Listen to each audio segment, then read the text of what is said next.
London remains the capital of EMEA. There are more EMEA-based headquarters here in London than anywhere else. And what the city Europe, Middle East and Africa. Correct.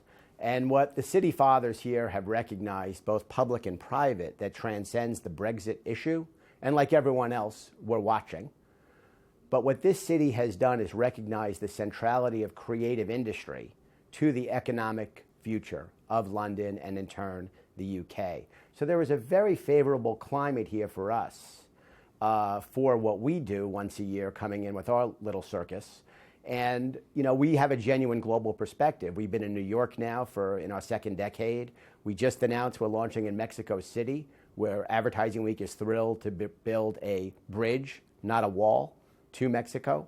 And we are also heading into year 2 in Asia, in Tokyo, which will be next up for us after London. So we remain all in on London.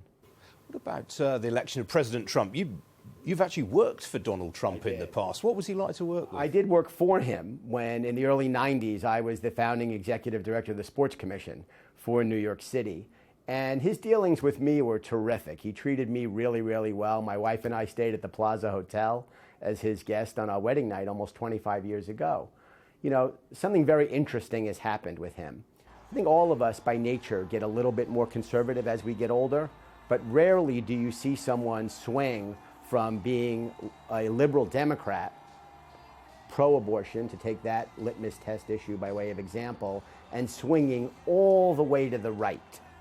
But where you have to give Donald Trump enormous credit is even through the bankruptcies and the loss of his casinos in Atlantic City and all the ups and downs that he had financially, what he did brilliantly was protect his brand and burnish the Trump brand. And what he did brilliantly and very consistently throughout the primaries, the election, leading up to the inauguration, and during the first 60 days or so of his presidency, is he has read the crowd. So when he would throw out things like build that wall and saw the reaction that he was getting in places like Iowa and, the Rust Belt, where people are, much like here in the UK, ready for a change, fed up with the system. Those are common threads that we're seeing across the continent, not just in America and the UK. So whether or not it was true or not, he read the crowd the right way. What about the implications of Trump for advertising? Advertising, in the old saying, it had to be truthful, legal and honest. Does that still hold in an era of fake news? Yeah, I mean, absolutely. And I think the people in our industry, the keepers of brands and images, have an obligation and an opportunity to play a more important role in society than ever before. We have a rare moment in time now where the truth has suddenly become a question mark.